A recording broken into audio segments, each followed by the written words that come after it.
entitled The Horrors of Slavery.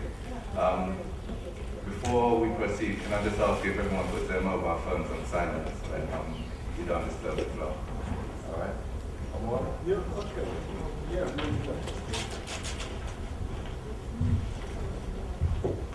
well, let me start by saying warmest greetings to everybody. What's the time now, please? Anybody got the time on it? Yeah, What about 6? Yeah. Okay, so I'm supposed to start at 6 o'clock, so I apologize for that, first of all. I was looking after my young son, and I couldn't leave until my wife got home, so I had to wait until that late for him to come. So I apologize for that, for those of you that have been waiting for a long time. Before I start, let me see. I'll move these and leave that one. At the weekend, how many of you listen to Galaxy Radio? Okay, 2 people. Yeah. That's good, because I want to encourage the others in here, the rest of you, to listen to Galaxy Radio. Galaxy Radio comes on the weekends. It broadcasts from Friday 6 p.m. through till Sunday midnight. And you have a couple of talk shows, or a few talk shows that happen. We've got what we call a Sisters Interactive program, which happens on Saturday, that's this one here, Saturday, 10 a.m. to 12 noon. That's hosted by some of the female presenters that we have on the station. And you can actually ring in and participate in that. Now, I'm going to encourage you to actually participate in the discussion over the airwaves. It's important that the best brains that we have in our community, that's you, young people in the universities, actually participate in the discussions that we have over the airwaves. It's very important. Also on Sunday, between 12 noon and 3 p.m., there's another interactive show. And again, you can ring in, participate, share your ideas over the airwaves, interacting with other Africans. Once upon a time, we used to get some Europeans that used to ring up, but they've been so severely battered in the discussions that happened, they're now too frightened to ring. But the airwaves are open to all of us to participate, and especially those of you who are in this kind of establishment studying. Now, I'm going to talk about slavery today. I'm not going to treat it as a kind of academic exercise. So I'm not going to take you through it in the way that if some of you are doing things like sociology, for instance, or some aspects of social history, social policy, they'll talk to you about the period of enslavement of African people. You'll find that what we're discussing today is very different from that type of discussion that you would have in those lecture programs. What we're going to do here today is we're going to reveal much of that which is unsaid about the enslavement of African people. We're going to explore the horrors of the enforced captivity, the kidnapping, and enforced captivity of African people in a way that your lecturers wouldn't dare to reveal to you. I think we should be mindful, I should be mindful, just by saying to you that what we're actually doing is we're skimming the surface. So I'm not taking you into an in-depth analysis, although we could go a lot further, but because of time constraints, I'm just limiting it to a kind of skimming of the surface to give a sense, to give a flavor, to give an idea of what our ancestors were put through between 200 and 500 years ago. Now, let me start at this point. Let me just start with a general discussion on slavery. And the other thing that I'll say is this, that if at any point you want to interact, feel free. You can interact when I'm talking. I'm not a kind of lecturer who's going to download information onto you and you just sit there and take it. Yeah? If you want to expand points, if you want to challenge points, anything like that, that's fine with me. The only constraint that I'll put on that is just to say that we've got to be conscious of how long we go on for. So we can't get into elongated debate, but we can interact over points if you choose to. So if you want to raise a point, just raise your hand or attract my attention in some way, and we'll take it from there. Now, the first point that I'm going to make, in fact, let me give you an outline so you've got some idea of what it is that I'm going to try to do here. I'm going to try to look at slavery from a worldwide perspective. I'm going to look at, and these just briefly, I'm going to touch these points, but look at what I'm going to call African slavery. There was a system of slavery in Africa, which predates the arrival of the Europeans. I'm going to look at European, in particular British slavery, and again, just skimming the surface of these subjects, and the triangular slave trade. I'm going to look at what we call the Ma'afa, what the enemies of African people call the Middle Passage. Then we're going to look at a character called William Lynch and his contribution to the enslavement of our people and the methods that he introduced to keep us enslaved. I'm even going to take a brief look at the film Roots. Has anybody ever seen that film, Roots? Yeah. So several of you are familiar because that probably came out about the time you were born, actually probably before many of you were born. But it's a true classic, and we should always remember that. Then I'm going to introduce you to a guy called Thomas Thistlewood. Has anybody ever heard of Thomas Thistlewood? Right. It's okay if you don't know at this stage. It's not okay if you don't know after we've finished today. You must know who Thomas Thistlewood is, and you must understand his impact. There's no way you can leave here without knowing who he is. And then, as we come towards the end of the lecture, I'll just remind us of the Haitian Revolution and its significance for us as a people, and also the relationship between slavery and capitalism, the economic, political, and social system that we are oppressed by at this point in time. So that's a rough outline of what it is that I'm going to attempt to do in the time that's available. The first thing to say about slavery is this, that slavery is not unique to any people. Slavery is not something which is peculiar to African people. Only African people have been enslaved. That's not the case. In fact, all people in history have enslavement within their history, either as being enslaved themselves, and I can't think of any people in the world that have not been enslaved, or as the enslaver.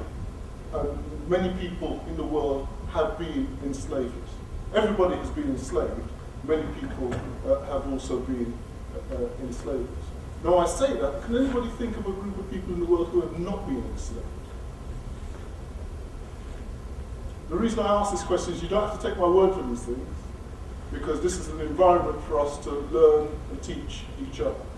But as far as my research is concerned, there are no people in the world that have not been enslaved. Now, when we look at the origins of slavery, what we find is that the word slavery, if we look at its etymological root, actually has one of its meanings as white man. Did anybody know that? Yeah, it's true. It's the truth. I'll come to that maybe a little bit more if we've got time, but actually, one of its meanings is white man. And one of the ways to actually analyze this and prove it to yourselves is to understand the meaning of the word Slav. Anybody knows what a Slav is? Like a serf. Yeah, yeah. I mean, both of those are correct. Yes, like a Serb, a European. Because, you know, there are countries up until recently, a lot of countries have changed their names in the past 20 years or so. Yeah? But there used to be a country called Czechoslovakia. Anybody remember that? Yeah. Yeah? Yugoslavia. Anybody remember that? You see, the word slave actually comes from the Slavic people, the Slavs. And basically what happened is those people that are now thought of as Jews, European Jews, and also the Franks, the French, used to go into the Slovakian region, enslave people, and take them, and take them away, basically. And so the word Slav is where the word slave comes from. In other words, a particular part of the European community. There's if you want to read more, there's a book here. I mean, it's in lots of books. I'm just giving you one example. This book is called Ancient Futures, or Ancient Future. It's written by a guy called Wayne Chandler. I don't know if you can see that very clearly. Now, here's what he has to say on this point. Now, let me read from him. Where are we?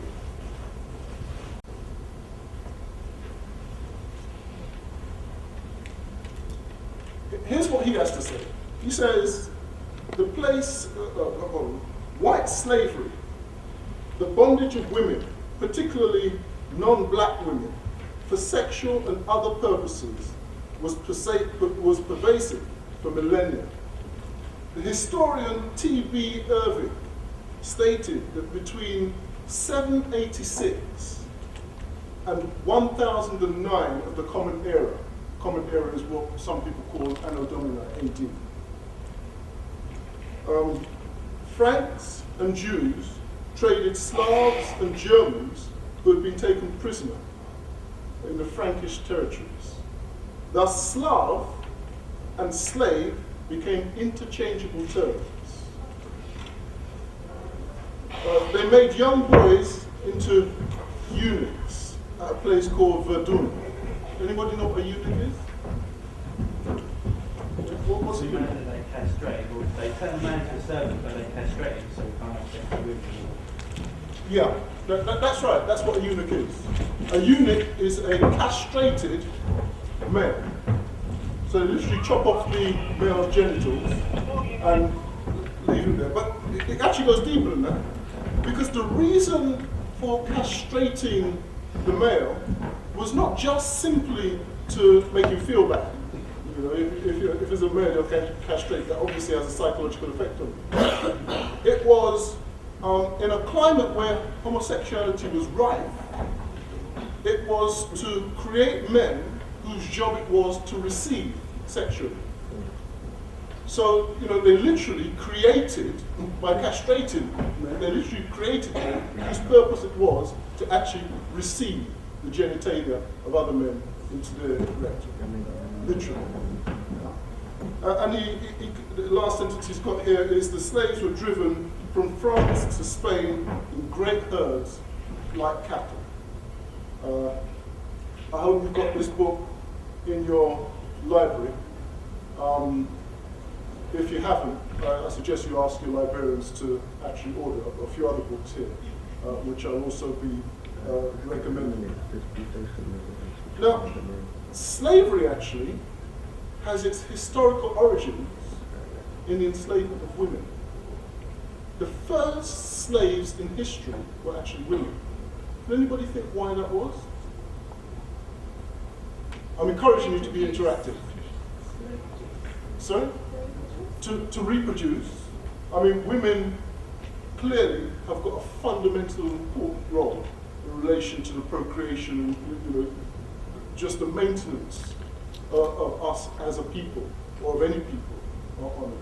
So, yeah, that's part of it. It's actually a bit more sinister than that. You see, where slaves originate from is from one set of people conquering another. And what happened in war was the men would kill the other men and then they would literally rape the women. And then they decided that it wasn't a good idea to kill these women because you could just keep them and use them as sexual toys, as concubines. And so women actually became the first slaves. This is the origins of slavery. It's a bitter slavery, but even today, if you look at what happens in war, women are actually raped in war en masse. This happens in all wars. And this is the origin of slavery. It still hasn't changed today. It might not be called slavery today, but then people started to get wise and decided that maybe we could make use of the men as well. And it was on that basis that men's lives at some point became spared. And they were allowed, in fact, they were given a choice of being killed or becoming a slave in some cases. And again, this book has a comment to make on it, and I'll just read very quickly. It says, women categorically were the first slaves. Historical evidence suggests that the process of enslavement was at first developed and perfected upon female war captives. Slavery originated as a substitute for death by execution, commutation of the death sentence to vassalage. In the initial Indo-European conquest, only women were spared, but they were not regarded as a physical threat. So that's the comment that Chandler makes in relation to the origins of the enslavement, or the origins of slavery as an institution itself.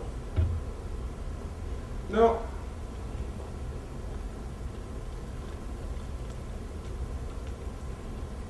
we had slavery in our community as African people, and this is before the arrival of other people. And very often this is used as an excuse. You know, people say, oh, they used to enslave themselves, so you can't blame anybody else for coming along and enslaving. Well, I need to emphasize that the system of slavery that we had was actually very different from the system of slavery that we were subjected to by the European imperialists, the enslavers. Yes, greetings.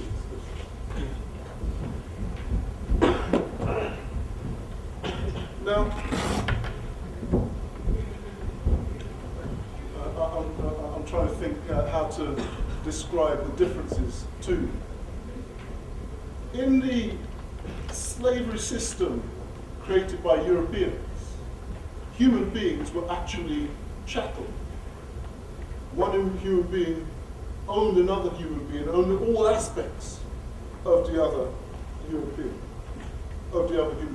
That wasn't necessarily the case in the African system. But I think I should say, first of all, slavery is bad. There's no such thing as good slavery and bad slavery. So I'm not trying to make out that slavery in Africa was somehow good. All slavery is bad. But some systems of slavery are worse than others. And if you want to understand the African system of slavery, you have to understand how you deal with wrongdoers. Now, in the African society of old, you can imagine there were no prisons. There were no old people's homes. No institutions of that kind. So when you're in that kind of situation, you have to ask yourself, what do you do with the wrongdoer? What do you do with the thief? What do you do with the murderer? Because you will have some people who are wrongdoers. And the systems that we developed in Africa was about penance. And the way that you paid back for your wrongdoing was you had to go into servitude, enslavement, to the people you had done the wrong to. There's no prison to send you to. So you might have a certain amount of time as the slave of the people you had wronged. You actually killed the son of a family. Your job is to go in there and spend a certain amount of time slaving for them, doing whatever they ask you to do, within the bounds of moral decency, as we understood. And that kind of penance system was the basis of many systems of slavery in Africa. Clearly, when the Europeans came to our homeland, Africa, we had not run there. So there wasn't, the issue was not about making good something which was something bad, which was done before. In fact, the issue was just that they wanted to make as much money as possible, and stealing everything they could. Did you want to say something? It's just a question. Are you trying to tell me that they didn't have tribal raids, and those raids, they took those people from the other tribe as slaves? They only took people within their own tribe as slaves? Right. I'm not trying to tell you that. Well, that's yeah. what I get from your speech. Yeah. Well, let me be clear, because what I did say earlier on was about the origins of slavery, and enslavement actually happening as a result of war between people being captured. And what I was trying to describe was a particular characteristic of enslavement in Africa. Yeah?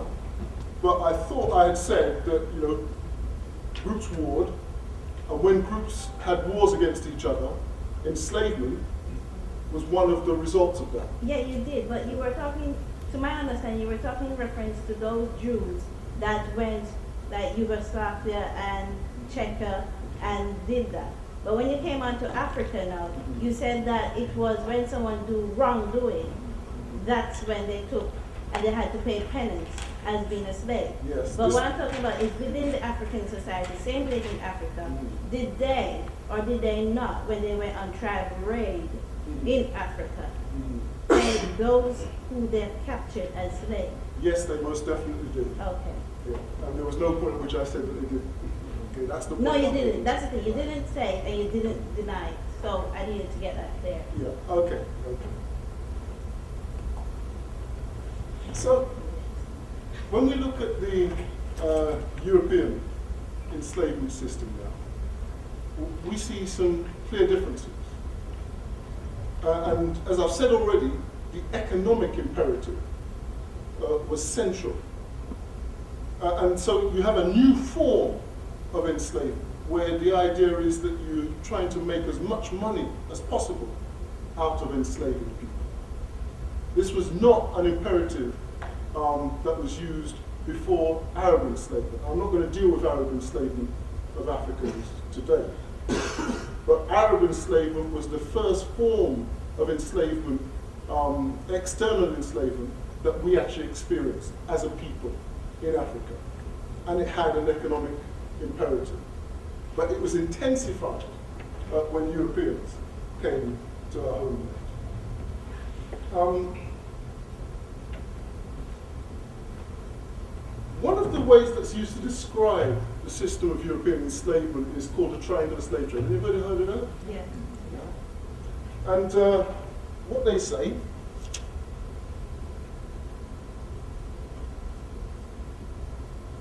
let me do it this way. If we use these pieces of paper just to illustrate a kind of map, if the Atlantic Ocean is there, what you've got is, in the north you've got, I've used Britain as an example, because it was one of the, well, it was the biggest enslaver. It wasn't the first, but it was the biggest. Africa, on the other side of the Atlantic, you've got the Americas. Now, it's called a triangular slave trade. And the impression that's given is somehow a triangle could oppress our people and create all this havoc amongst us.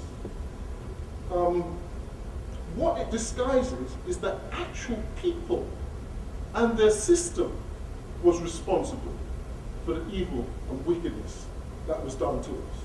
And basically what used to happen is, they'd send their ships down from Europe to Africa. Our people would be loaded on board, sent to the Americas, and sugar and other crops would be sent back to places like Bristol and Liverpool, which were the key ports connected to the enslavement trade.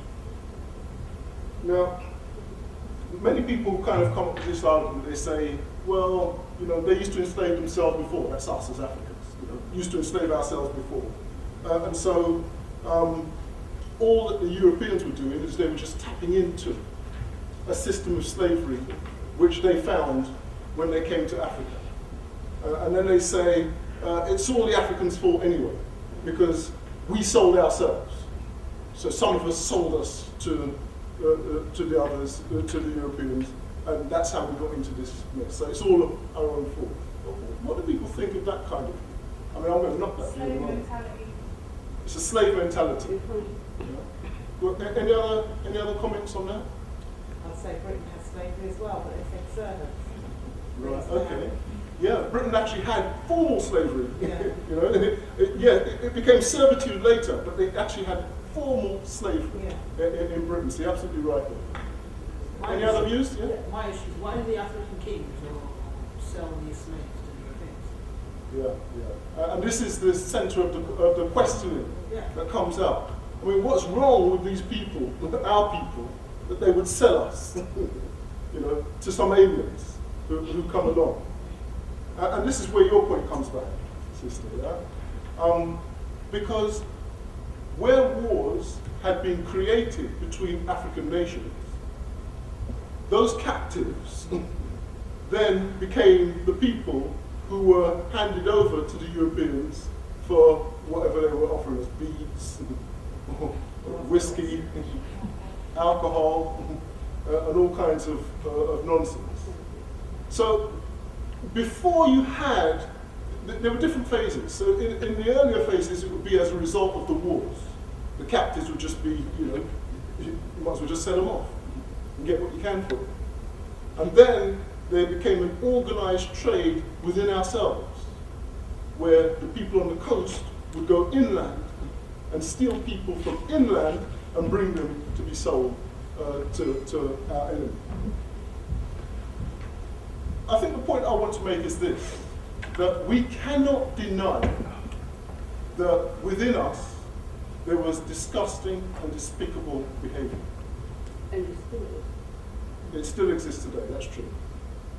For Africans to sell other Africans is disgusting and despicable, and we must condemn it. I certainly do condemn it without reservation. And that means that we did contribute to our own enslavement to some extent. And we must accept this is just a fact of history.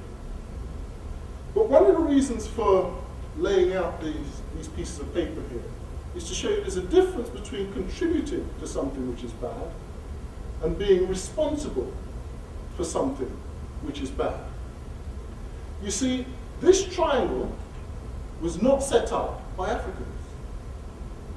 It was set up by Europeans. Africans here actually didn't know anything about America. Well, leaving aside, we've got history, ancient history, which proves that we knew of America. But we didn't know of the conquest of America by the Europeans at this particular point in history. So when an enslavement king, if you like, one of the contributors, sold an African to the Europeans, that king actually didn't have a true idea of what was going to happen to them. Our understanding of slavery was not the same as the Europeans' understanding of slavery. That's not an excuse, but I'm just trying to show that there are some differences in perception that are actually going on. But the critical point to take from this is this, that the only people that could control the process of enslavement were people that knew what was happening at all 3 points. Africans knew what was happening at one point. Those of us that were captured had an idea of what was happening at 2 points. But it was only the Europeans who knew what was happening at all 3 points. It was only the Europeans who could have controlled that overall system. It's only the Europeans who were fundamentally responsible for the slave trade. And, you know, in 1807, they claimed that they abolished it. The House of Parliament over here said that they abolished the slave trade in 1807. So that means that they recognized that they had the power to actually do that. We could discuss whether or not that was actually true. You know, that means that they recognized they had the power to actually abolish the slave trade. We could have abolished our contribution to it, but we could not have abolished the whole trade. We didn't have the infrastructure in place, the ships, to take people around this triangle. Even if we had the ships, we didn't have the infrastructure in place in Britain for us to control it.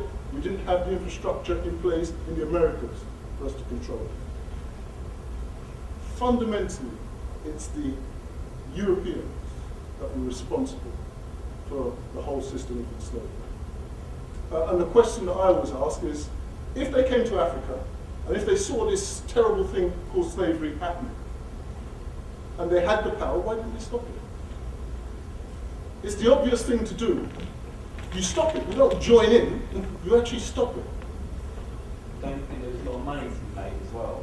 Yeah. That's what a lot of obviously you said at the beginning about slavery and capitalism, and obviously you can see sort of the tie emerging, but obviously a lot of it is money based as well, and this is the sad thing really, that people nowadays, and it shows that people still there value money more than people's feelings and people's lives. Absolutely, absolutely. You see, one of the central pillars of capitalism, one of the principles of capitalism, is that money is more important than people. I think you brought that point out very well. Money is actually more important than people as far as capitalism is concerned. So, you know, it's okay to pollute the earth and, you know, shorten the lives of people if you're a multinational that's making, you know, millions out. That's okay, because money for capitalism is more important than people. It's a subject for another time. Yeah, it's an area that I would like to go into, but I don't think we've got the time necessary today to deal with that point fully. I accept that point. Now, let's go straight into some illustrations of some of the horrors. And what I'll do is I'll talk about the Ma'afa. The Ma'afa was when we left Africa, or when we were forced on ships and left Africa and went to the Americas. The Ma'afa, which is a Swahili word, which means a terrible event, a terrible happening, a terrible misfortune. And the Middle Passage, which is, if you're in one of the courses, one of the social kind of studies courses, is the language that you're more likely to come across if you're doing, you know, slavery or race or something as one of your options. So you'll come across the term Middle Passage, but it means the same thing. Now, I just want to give a sense of what some of our ancestors went through. Now, sometimes that journey from Africa over to the Americas, from the point of captivity to the point of being sold at the other end, could take something like a year. So our ancestors were in chains for up to a year, traveling across land, traveling across the sea, and just catching hell all of the way. It's difficult for us to imagine what it is to be just trapped in a confined space for such a long period of time. Many of our ancestors actually didn't make it. Many of our ancestors died along the way. And it was reported that some of the sharks in the Atlantic actually developed a taste for human flesh. So many Africans were thrown overboard that became a kind of staple diet for some of the sharks in the Atlantic. let me give you an example. There's an example in this book here. I mean, I don't particularly recommend this book. It's called Behind the Front Lines. It's not a fantastic book by any means. But on page 16, he gives an indication of some of our sufferings. It says here, in 1674, a captain of the ironically named Black Joke, that was the name of the ship, flogged to death a 1-year-old child for refusing food. So the child refused to eat, and the consequence was that it was just beaten with a whip until the child died. Its mother was forced to throw the corpse overboard. So not content with, murdering a baby, not even an infant yet, a baby. The mother's trauma is made even worse, where she's been taken to the side, and you've got a choice: either you throw your baby off or you kill you. This is some of the trauma that we were actually put through. Now, that's just one example. I'm going to give you a few other examples. I welcome if anybody knows of any other examples to just bring them in.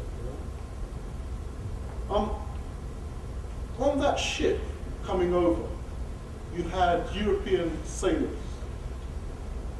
And in the decks, you had lots of beautiful African women. And so the tendency amongst these European sailors was to rape the African women. And so they took this for a pastime, they took it for sport, for a bit of entertainment, one of the perks of their job. But the African women didn't just accept that they were going to be raped. The African women actually fought back. And what they used to do to the African woman that actually fought back was, I'm going to do my best to describe it to you now. First of all, they would bring her up on deck. But they wouldn't just bring her up on deck by herself. This is the one that refused the sexual advance of the sailor. They would bring everybody up on deck to see what's going to happen. And on the ship, in those days, you used to have the sails, and the sails used to have these hooks that used to have to hook around a piece of wood so that you could hold on, so that the sail wouldn't kind of blow away. And what they used to do is they used to take the hook and they used to put it into the mouth of the African woman and dig it through the palate at the top so that the hook came out either in her eye or by her nose bridge, so that there was a hook coming out of her like that. And then they used to hoist her up by this hook coming out of the nose bridge. And then what they would do is they would, and this was for all the others to see, because this wasn't just a mutilation, this was entertainment as well. So the other Africans would be looking in horror. And they'd whip her, and they would take their sword, and they would slit her belly, and let her insides hang out. They were especially pleased if she was pregnant, and they would let the fetus, the young African baby, just hang from her. They wouldn't cut the baby off, they'd just leave the baby there to hang. And so she would be hanging by this hook, hands tied behind her back, her bowels and everything hanging out. And they'd entertain themselves by spitting on her, slapping her, using the whip on her. And they would make sure that she didn't die. So they wanted her to remain alive for her to feel the full extent of the suffering. And then when they'd had enough, hours later, they would engage in target practice. And so they'd get their guns out, and they would shoot her But what they would do is they wouldn't shoot her to kill her. They would shoot her in her legs, in her arms, so that you could get maximum entertainment from her mutilation. And then when they had enough, they would aim their guns with the intention of killing her. And these are things that they boast about in their logs. They keep them in their captain's logs. This is what they used to do to them. This is what they will not tell you about in your social studies or sociology or whatever it is courses that we do in the university. They used to do something similar to the men, because obviously it was our job to try to get our people free when we were on the boats, and there were lots of mutinies. Amistad it's come out as a film now, so some of you may even have seen that film. But we used to fight on the ships, and that was one example of where we actually fought sufficiently well to take control of the ship. Now, what they used to do to the men, and we've discussed it already, is they used to castrate the men before doing something very similar, the hook handle. Now, there's a book here I'm going to recommend. It's called The Black Holocaust for Beginners.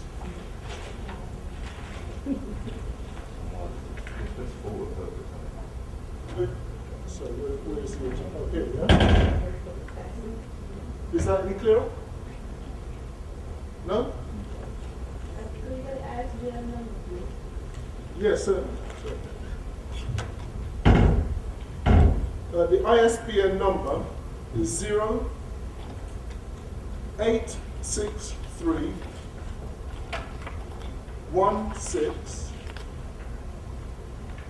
178 2. Let me read it again for anybody who wants to note it. It's, actually you might be able to see it. 0863 16 178 2. And this book, it doesn't go into any detail, but I think that all Africans really should have a copy of this. Because all we're doing here today is we're skimming the surface. But one of the things it does is it gives an illustration of what we were talking about here. I don't know if that's very clear. But this is an illustration of the hook handle. When they used to take the hooks and put them through the upper palate of our mouth, out by the nose bridge of our faces, hang us up, cut our bellies open for the women, castrate the men. And, they used to actually write about it in their ship's log. We're not guessing here, we're not making things up. They actually wrote it down for us. Because, of course, it wasn't a crime to kill an African. Just as today, it's not a crime for an African to be shot by police 4 times in the back, whilst he's minding his own business, walking down the road, running, in fact, for his life from the police. It's not a crime to kill an African, so they can report these things. They don't even have to be ashamed of their bigotry.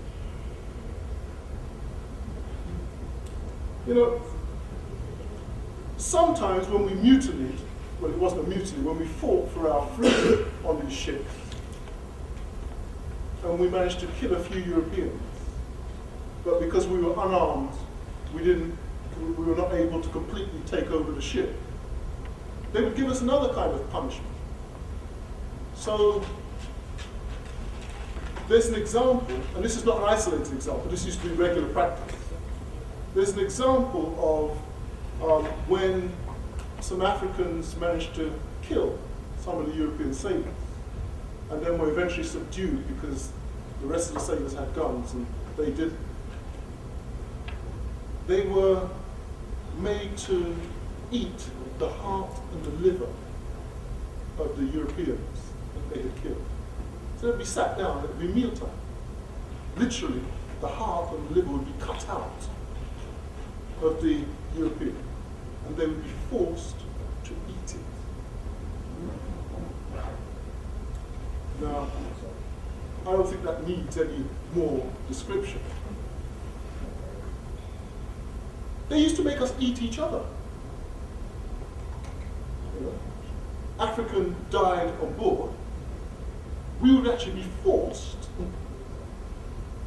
depending on who the captain was, to eat our own brother and sister who had died on board the ship. I'm just trying to give you a sense of the evil and wicked nature of this journey.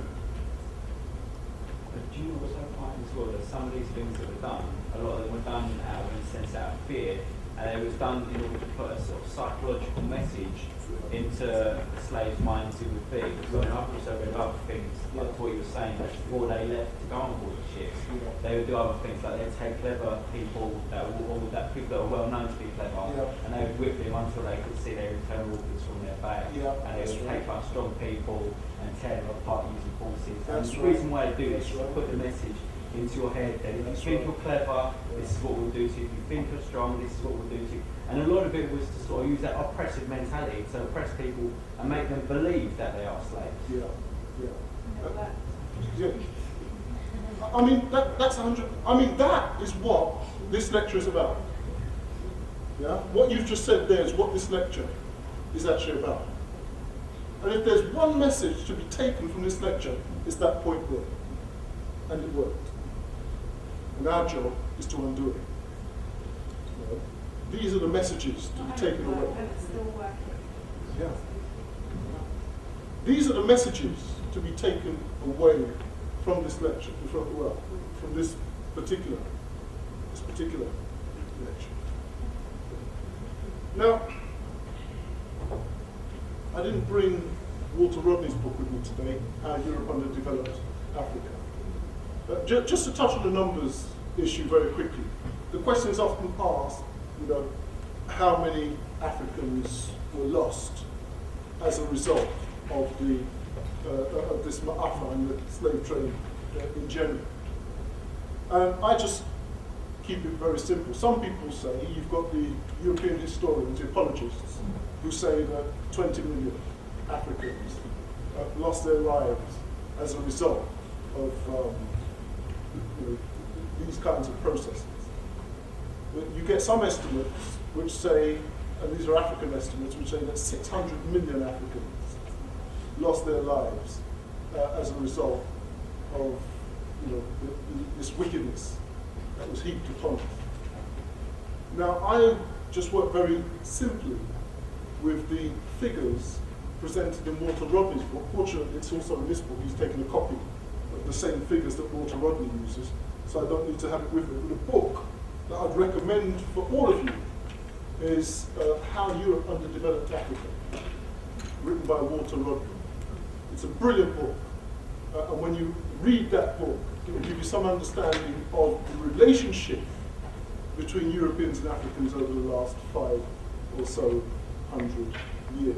So it goes beyond the enslavement and looks at the relationship more holistically. Now, I don't know, can you see that? Not that well. It's not very clear though. I don't know if I'm hitting the autofocus. I don't know if that's doing anything. Okay, it's not essential. It's not essential. I mean, the point is this: that if you look at the population of Africa and the population of Europe, and I think it was 1751 when these figures, these census figures were called. Let me just double check. 1650. Yeah, 1650. You'll find that the population of Europe is roughly 100 million people. The population of Africa at that time is roughly 100 million people. Now, when you fast forward 150 years, the population of Europe is more than 400 million people. The population of Africa is 100 million people. So my question is, what happened to the other 300 million Africans? We have larger families than Europeans do. Where did all these people go? And so I go with the estimate that says that 300 million Africans were slaughtered, lost their lives as a result of the Ma'afa within that time period. We're only talking within that time period. Yeah? That's the figure that I go with, and that's the way that I derive the figure that I use. And I leave it to anybody who wants to argue with that to explain where our people went. Now, that was a description, if you like, of the Ma'afa, the travel across from Africa to the Americas. Now let's briefly look at what happened to our people when we reached the Americas. North America, South America, Central America, the Caribbean. What happened to our people there? What you've just described, effectively, the system that Willie Lynch used. Did I ask you if you'd heard of Willie Lynch before? I've heard of the lynchings. Yeah. Very good point. I mean, I've never been able to establish whether the term lynching actually comes from Willie Lynch. I've suspected that, but I've never been able, I can't say to you that it definitely comes from Willie Lynch. But Willie Lynch was an enslaver of Africans on the island of Barbados. And he was noted for being like a master of the psychological aspect of enslavement. How you terrify people to such an extent that they actually just do what you say because anything else is just too gross for them to even contemplate. And he wrote a manual. The creation of the slave, the breaking of the Negro, those kinds of, I apologize for the language, but these are the kind of language that he was using in his manual. And that manual was based on using the techniques that you would use for breaking a horse, to get a horse to obey you, to whip the horse into a sense of obedience. And so they took these same techniques, modified them, and then applied them to us as human beings. Of course, they didn't accept that we were human beings. The US Satan Constitution says that the African is 3/5 of a man. And then they say that the African woman is less than that. And then the pregnant African woman is less than that. Yeah?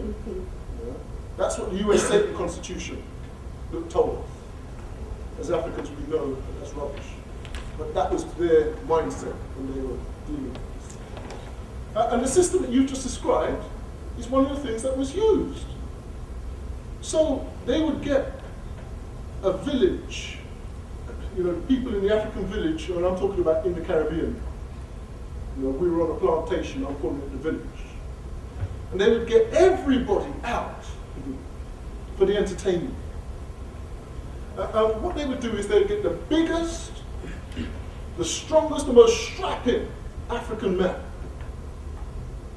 And they would whip him to the point of near death. They wouldn't kill him. They'd whip him to the point of near death where he was about to die.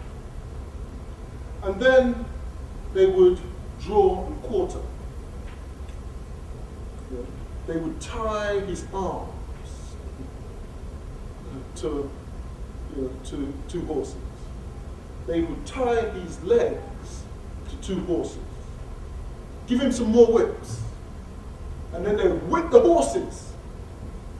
And of course, as the horses moved away from the pain of the whip, so the body of the African would be ripped into 4 separate pieces. And all of this was in front of the village.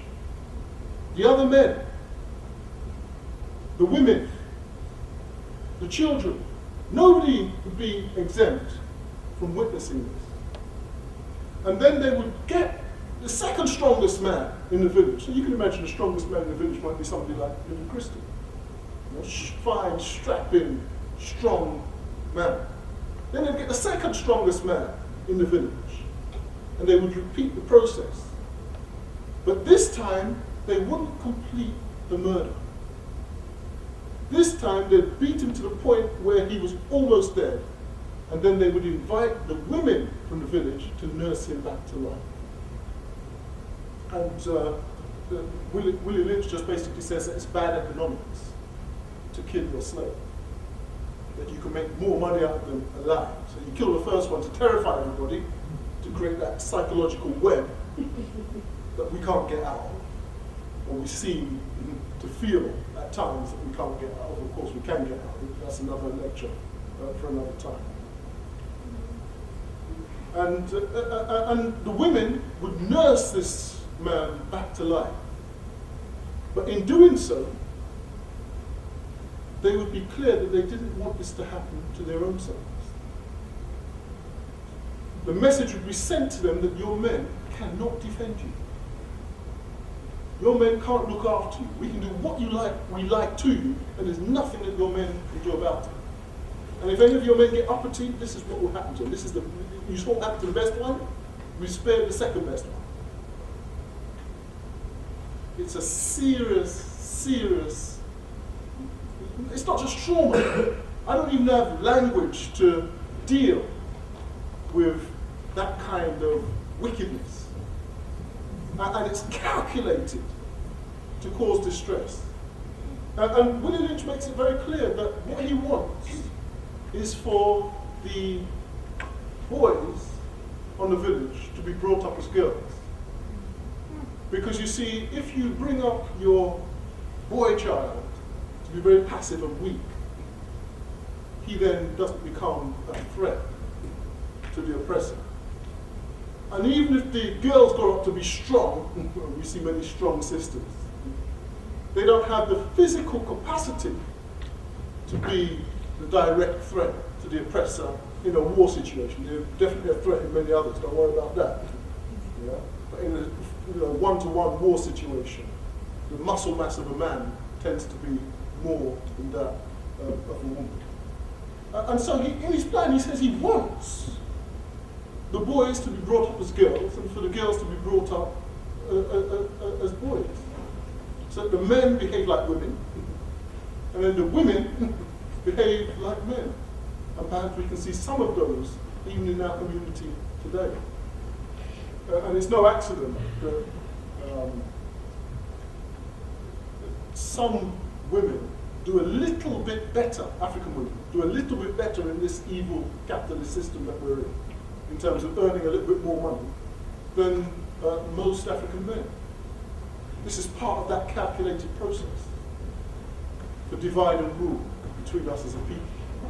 And Willie Lynch's famous formula is that you must divide them any way you can. What does he say? You find any reason to divide them and cause them not to trust each other. You know, cause us as Africans not to trust each other. You divide them on the basis of the young must hate the old.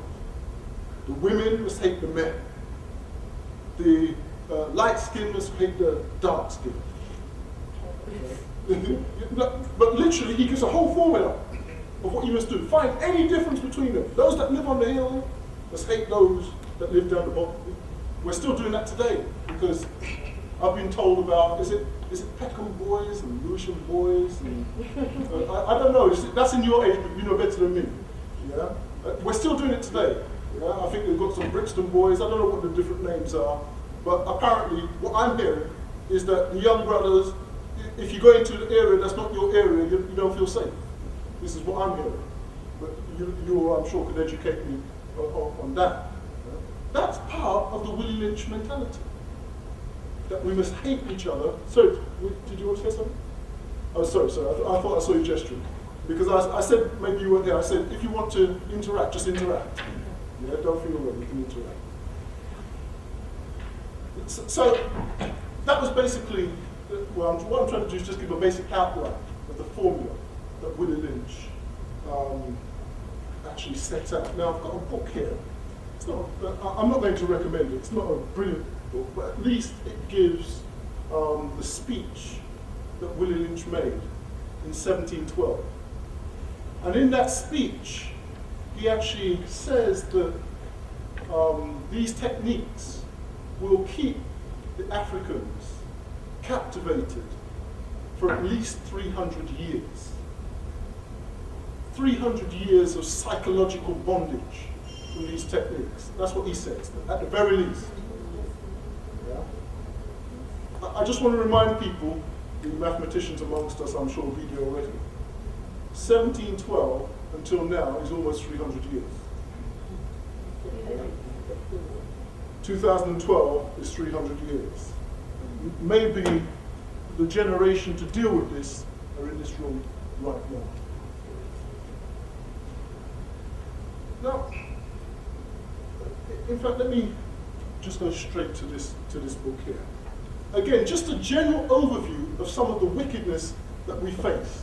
This book is called The Black Jacobins.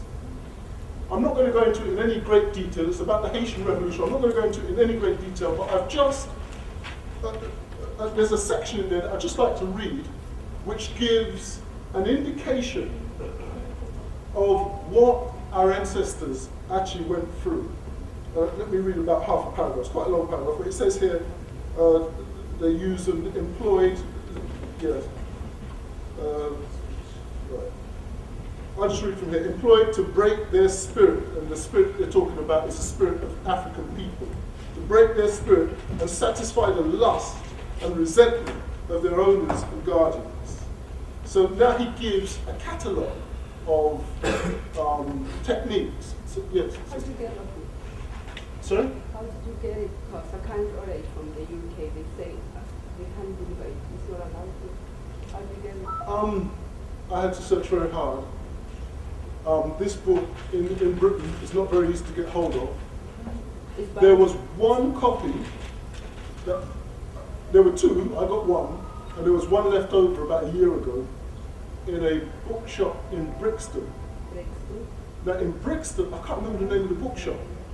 There's a bookshop in Brixton, ironically, it's a European-owned bookshop with African books in it, Yeah. in the market. No, no, Amazon has it, but they can't deliver it once you tell them to go. It's in the UK. Oh, right. Yeah, Amazon has it, but they said we can't, I mean, the country where you are, you can't send the book. Oh, right, okay, that's very odd. But there was one left over when I left that shop about a year ago. Because somebody else asked me the same question, I had to get one for them. My one's a very old copy, this is years old. But within the last year, I managed to find two of them. One of them was sold immediately, because my brother asked me to get it for him. And the other one was still there, but you know, it's a year, so it may well be gone. But the point is, they had it there, it was a brand new book. They may well be able to order it and get it back there again. It's a bookshop actually in the market. I don't know Brixton that well, to be honest. Yeah, but there's a bookshop in the market. Is it Ridley Road? Does anybody know? It's in the indoor market. It's not the actual indoor market. It's there's an actual bookshop. You see, I don't know Brixton that well. All I know is that it's behind the stalls. There are stalls going up and down either side of the family. Sorry? You could ask anyone on the street. Yeah. That's true. That's true. But let's continue. It says here, irons on the hands and feet, blocks of wood that the slaves had to drag behind them wherever they went. The tin plate mask designed to prevent the slaves from eating sugarcane. Iron collar. Whipping was interrupted in order to pass a piece of hot wood on the buttocks of the victim. Salt, pepper, citron, cybers, aloes, and hot ashes were poured on the bleeding wounds. Mutilations were common. Limbs, ears, and sometimes private parts to deprive them of the pleasures that they could indulge in without expense.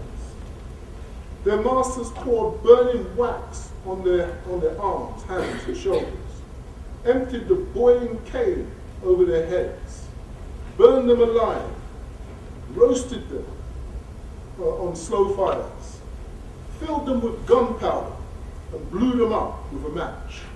We're talking about us here.